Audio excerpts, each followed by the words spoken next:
Uswag Iloilo nag-file sang Certificate of Candidacy sa City COMELEC para sa May 2022 elections. Misa para sa matinlo kag tampad nga eleksyon. Inyang ginpangunahan sang Team Uswag Iloilo kaupod ang ilatag sa kapamilya sa Our Lady of Peace and Good Voyage sa La Paz.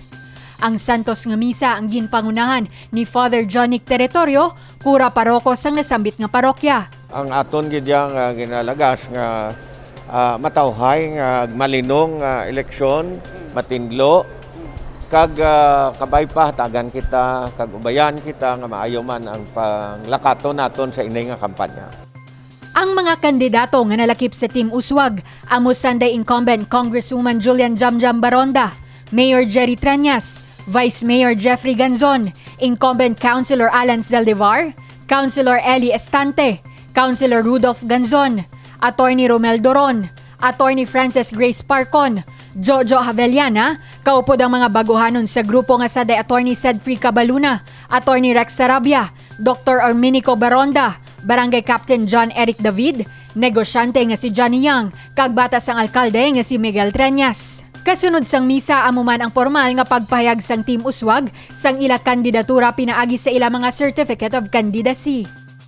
Kompleto na, no? And nakita taman nga sa approval rating daw mataas man ang aton grupo. So far I think the team has been doing the right things, no? Pag-atipan sang aton nga mga pumuluyo, paghatag pagkaon, paghatag sang health nga kinahanglanon, pag-test, madasig nga testing, no? I think in the whole of Western Visayas we can be proud nga kita lang ang syudad nga may molecular laboratory and we can do same-day results. Luyag sang Team Uswag Iloilo nga mapadayon ang mga proyekto para sa pag-uswag sang syudad. Pila na diri amo ang pagpatahom sa mga public plaza, pagpatukod sang molecular laboratory sa tunga sang pandemya, kag pagpahamtang sang dialysis center sa tagsa ka distrito. As mayor, I also want to make sure that we follow all the health protocols. As a politician, I know that our leaders really want to join us. Like this morning, like gusto ginila na, nga aragin sila. Ginatun-an naton nga ma-digital na lang kita, virtual nga kampanya. And we will start tonight, no? Alas 6 karon sa gabi, may virtual kita nga campaign para sa aton nga mga kandidato. Ginpayagman sang alkalde nga sining nga eleksyon, ang Team Uswag kaupod ang Uswag Ilonggo Party List, magadala sang padayon nga pag-uswag para sa mga Ilonggo sa pihak sang ginapangatubang nga pandemya. Divine Singh para sa Level Up Patrol. 50.27% sang target population sa syudad sang Iloilo ang nabakunahan na kontra COVID-19. Naglabot na sa 50.27% o kung 263,907 sang target population nga 525,000 ang fully vaccinated sa syudad sang Iloilo. Samtang 62.28% naman o kung 326,965 ang nakabaton sang first dose. Malapit na ang numero sa 85% nga target nga herd immunity.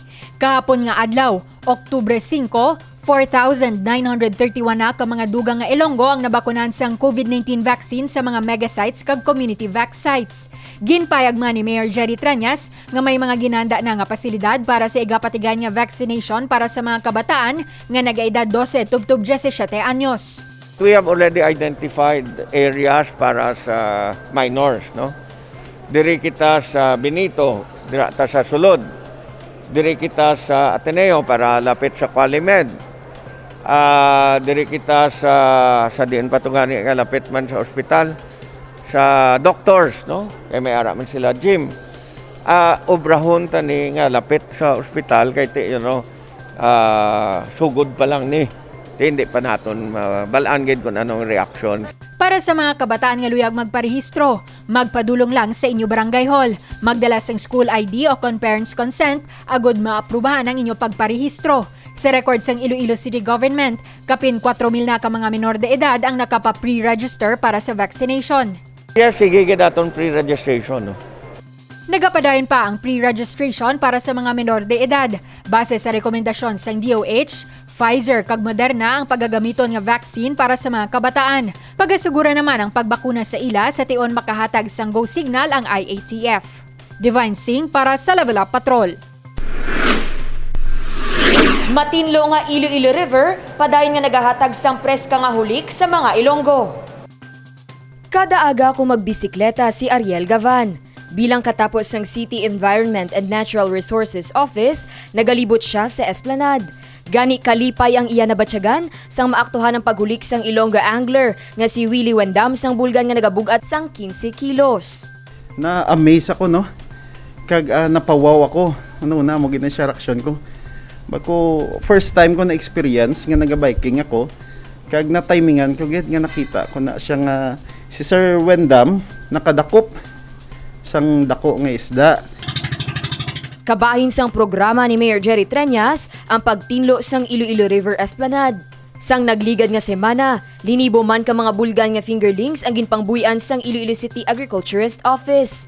Magluwas diri, dako man nga bulig ang madasig nga pagdako sa mga isda, bangod sa mga mangrove plantation sa palibot sang Suba.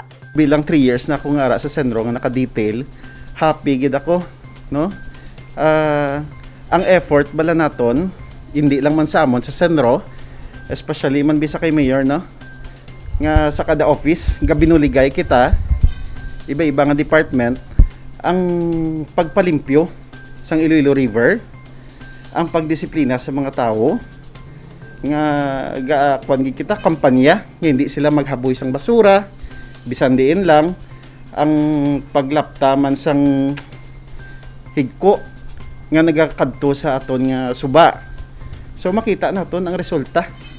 Mensahe ni Gavan para sa alkalde, Proud gid ako nga may isa kita ka leader o kon amay isang syudad, pareho kay Mayor Jerry Treñas, nga wala nagakakapoy nga magbulig, no? Kagang concern niya ara gid sa tanan, sa lalama, mapapigado ka man, ordinaryo nga tao, ara si Mayor gasuporta sa aton. para sa ihibalos sang publiko, ginadumilian ang paggamit sang magagmay nga pukot kag paggamit sang kemikal. Mas makapaayo man kung ibalik sa suba kung tuman pa kagamay ang mga hulik. Dane Raffles para sa Level Up Patrol.